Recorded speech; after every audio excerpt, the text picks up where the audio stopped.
So I first heard about the project when the BBC announced it, and I won't lie, my first kind of instinct was I hope this isn't going to be another stereotype story about an Indian family.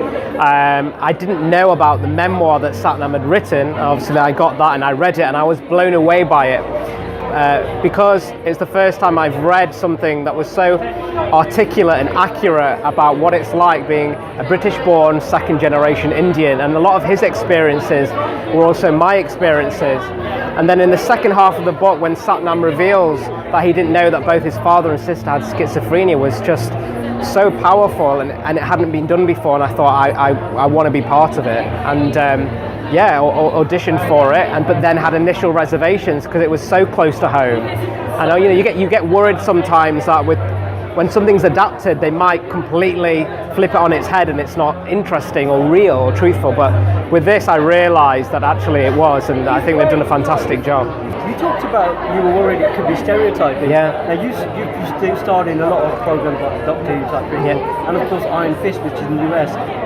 A lot of BME or BAME actors from Britain are going to the States because there's not a great amount of diversity or representation in the UK. Have your experiences been similar? It has, but I've made, from an early on in my work, I made a decision that I'm just going to completely avoid any of those projects. Now that doesn't mean playing a terrorist or a doctor is a bad thing. I had to look at the script and go, is it being truthful or is it entertaining? Can I do something with it? And if I couldn't, I just would avoid it. But one thing I've realised, there's a lot of people are talking about on-screen diversity. I think really in the UK and in the world generally, we don't have enough people of ethnicity who are at the top table, and actually actors, we can have a vocal say about it, but we don't have that much power to make those changes, because when the script comes, there's not really a lot we can do. Do you hope people will take away from Boys with the Topknot? There's loads to take from it. I don't want to force feed people what they should take from it.